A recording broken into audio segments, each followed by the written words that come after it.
नमस्कार और स्वागत है। आज हम पश्चिमी अफ्रीका में पिछले 2 हफ्तों की जो उथल-पुथल भरी घटनाएं हुई हैं, उनकी गहराई में उतरेंगे। खबरें तो बहुत है, पर हम कोशिश करेंगे कि सुर्खियों के पीछे जो पैटर्न छिपे हैं, उनको समझें और उनके दूरगामी प्रभावों पर भी नजर डालें, बिना किसी सनसनी के, सिर्फ तथ्यों और विश्लेषण के आधार पर। ये विश्लेषण आपके लिए प्रोवेव एआई लेकर आया है और इसे तैयार किया है स्टाइलो न्यूज ने, जो कि एक एआई संचालित समाचार एप्लीकेशन है। स्टाइलो न्यूज के बारे में एक छोटी सी जानकारी देना चाहूंगी। ये असल में स्टाइलो इंटेल ऑप्स सॉफ्टवेयर का उपभोक्ता संस्करण है। ये वही सॉफ्टवेयर है जिसे सरकार, सेना और बड़े व्यापारिक संस्थानों के लिए बनाया गया है।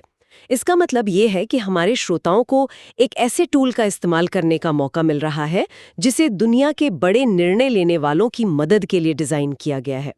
तो चलिए इस पूरी स्थिति को परत दर परत खोलना शुरू करते हैं।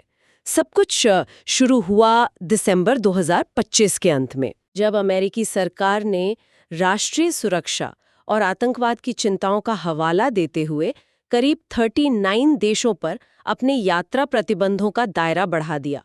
और इस लिस्ट में पश्चिमी अफ्रीका के माली, बुर्किना फासो, नाइजर और चैड जैसे देश भी शामिल थे। बस यहीं से कहानी ने एक दिलचस्प मोड़ ले लिया। बिल्कुल।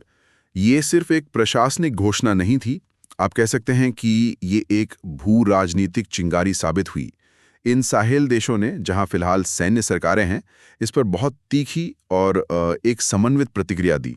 उन्होंने सीधी-सीधी जैसे को तैसा वाली नीति अपनाई। जैसे को तैसा मतलब?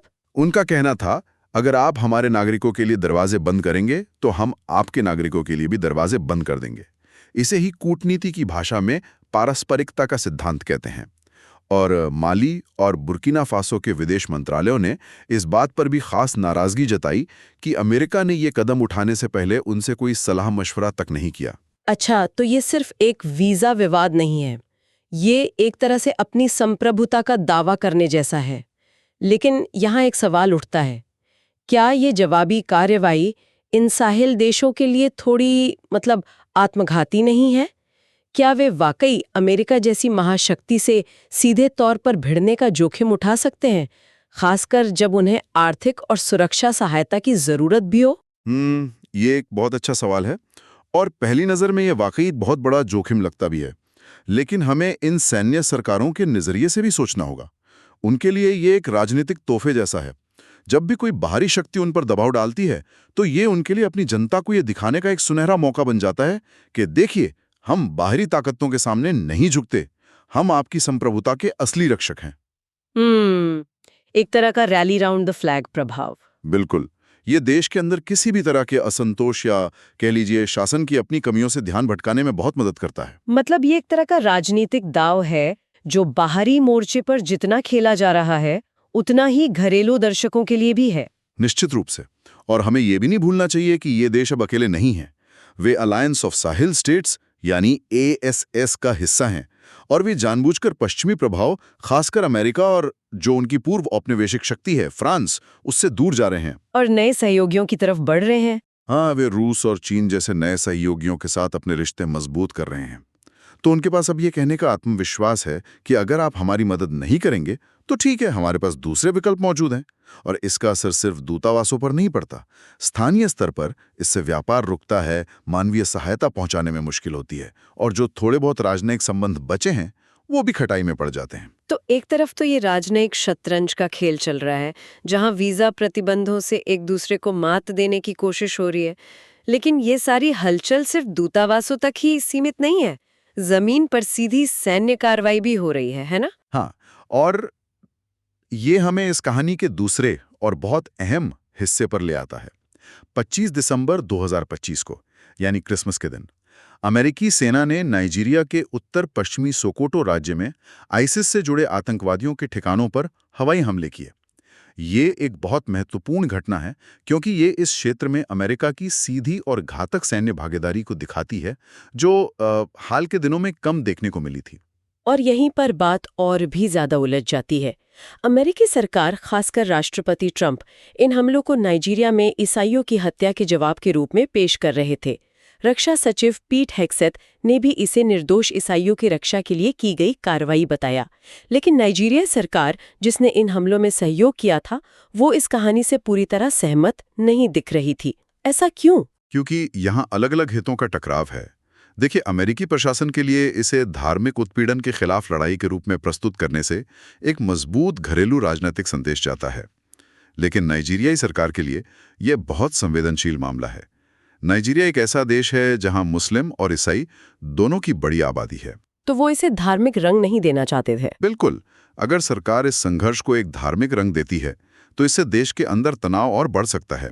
इसलिए उन्होंने इस बात पर जोर दिया कि ये एक क्षेत्रीय सुरक्षा का खतरा है जो मुसलमानों और ईसाइयों दोनों समुदायों को समान रूप से प्रभावित करता है। वे इसे आतंकवाद के खिलाफ लड़ाई के रूप में देखना चाहते थे, न कि किसी धर्म के खिलाफ। और इन दो आधिकारिक बयानों के अलावा भी कुछ और दृष्टिकोण थे, जैसे कुछ स्थानीय विश्लेषकों और धार्मिक नेताओं के। हाँ, बिल्कुल। कुछ विश्लेषकों का मानना है कि इन हमलों के पीछे गहरे भू राजनीतिक कारण भी हैं। उनका तर्क है कि यह सिर्फ आतंकवाद से लड़ना नहीं, बल्कि इस क्षेत्र में रूस के बढ़ते प्रभाव का मुकाबला करना भी है। अमेरिका यह दिखाना चाहता है कि वो अभी भी इस क्षेत्र में एक महत्वपूर्ण सुरक्षा प्रदाता है। और कुछ स्थानीय नेता इसके खिलाफ थे। हाँ, शेख अहमद गुमी जैसे कुछ प्रभावशाली स्थानीय धार्मिक नेताओं ने इन हमलों की निंदा की। उन्होंने इसे बाहरी हस्तक्षेप माना और कहा कि इससे समस्या सुलझने के बजाय और उलझेगी। यह दिखाता है कि जमीनी हकीकत कितनी जटिल है और एक ही घटना को कितने अलग अलग नजरियों से देखा जा सकता है। इन हमलों के दौरान लकुरावा नाम के एक समूह का भी जिक्र आया, जिसे निशाना बनाया गया था। ये समूह कौन है और इसकी कहानी क्यों महत्वपूर्ण है? लस्कुरावा की कहानी इस क्षेत्र के संघर्ष की जटिलता को बहुत अच्छे से दर्शाती है। ये कोई बाहर से आया हुआ अंतर्राष्ट्रीय जिहादी संगठन नहीं है। इसकी शुरुआत स्थानीय भाड़े के सैनिकों के एक गिरोह के रूप में हुई थी, जो पैसे के लिए किसी के लिए भी लड़ते थे। धीरे धीरे ये एक खूंखार आतंकवादी संगठन में बदल गया। अच्छा, मतलब ये स्थानीय समस्या से पैदा हुआ संगठन है। जी, इसका ये परिवर्तन दिखाता है कि इस क्षेत्र में संघर्ष सिर्फ विचारधारा का नहीं है, ये पैसे, अवसर और गवर्नेंस की विफलता का भी नतीजा है। जब युवाओं के पास शिक्षा और रोजगार के रास्ते नहीं होते तो हथियार उठाना उनके लिए एक, कह सकते हैं, करियर विकल्प बन जाता है।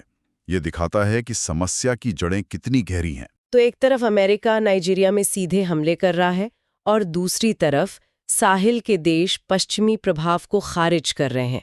ये एक बहुत बड़ा सवाल खड़ा करता है। अगर फ्रांस और अमेरिका जैसे पारंपरिक सुरक्षा साझेदार पीछे हट रहे हैं तो इस क्षेत्र की सुरक्षा की जिम्मेदारी कौन लेगा? और यहीं पर अलायंस ऑफ साहिल स्टेट्स यानी AES की भूमिका महत्वपूर्ण हो जाती है। आपने बिल्कुल सही नब्ज पकड़ी है। AES का गठन ही इसी सवाल का जवाब देने की कोशिश है। माली, बुर्किना फासो और नाइजर ने खुद को पश्चिमी अफ्रीकी राज्यों के आर्थिक समुदाय यानी इकोवॉस से अलग कर लिया। क्यों? क्योंकि उनका मानना था कि इकोवॉस पश्चिमी हितों के दबाव में काम कर रहा है। AES उनकी अपनी शर्तों पर अपनी सुरक्षा करने का एक प्रयास है। वे दुनिया को ये संदेश दे रहे हैं, अब हमें आपकी जरूरत नहीं है, हम अपनी सुरक्षा खुद करेंगे। और ये सिर्फ बयानबाजी नहीं है।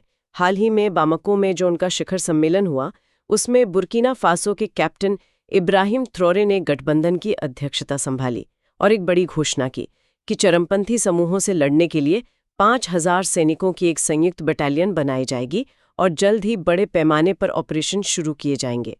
कागज पर तो ये बहुत प्रभावशाली लगता है। कागज पर जरूर, लेकिन यहाँ हमें थोड़ा सतर्क रहना होगा। हमने अतीत में इस तरह के प्रयास देखे हैं, जैसे G5 साहिल जॉइंट फोर्स। हाँ, वो तो बहुत सफल नहीं रही। वो ज्यादातर फंडिंग, राजनीतिक इच्छा शक्ति और आपसी समन्वय की कमी के कारण संघर्ष करती रही। AES के सामने भी वही चुनौतियां होंगी। इस बल का खर्च कौन उठाएगा? इसकी कमान किसके हाथ में होगी? क्या तीनों देशों की सेनाएं एक साथ प्रभावी ढंग से काम कर पाएंगी? तो फिर इस बार अलग क्या हो सकता है? क्या कोई ऐसा कारक है जो इस प्रयास को सफल बना सकता है? हाँ, और वो एक्स फैक्टर है रूस। रूस इन सैन्य सरकारों के साथ अपने संबंध तेजी से मजबूत कर रहा है। वो उन्हें बिना किसी शर्त के सैन्य समर्थन और प्रशिक्षण दे रहा है। वैसा नहीं जैसा पश्चिमी देश मानवाधिकारों और लोकतंत्र को लेकर शर्तें लगाते हैं। तो रूस इस खाली जगह को भर रहा है। बिल्कुल। तो ये बहुत संभव है कि AES को रूस से वो समर्थन मिले जो G5 साहिल को कभी पश्चिमी देशों से पूरी तरह नहीं मिला। यह रूस के लिए इस क्षेत्र में अपनी एक प्रमुख सुरक्षा भागीदार के रूप में अपनी भूमिका स्थापित करने का एक सुनहरा अवसर भी है। ठीक है, तो हमने इन बड़ी रणनीतिक चालों को देखा, राजनयिक गठरोध, नए सैन्य गठबंधन और बड़ी शक्तियों की प्रतिस्पर्धा। लेकिन इन सब के बीच उस आम इंसान का क्या हो रहा है जो वहां रहता है? क्योंकि जमीनी हकीकत इन बड़े बड़ों के बयानों से बहुत अलग और भयावह लगती है। हाल की घटनाएं तो यही दिखाती हैं। ऊंचे स्तर की राजनीति और जमीनी हकीकत के बीच का गहरा फासला दिखाई देता है।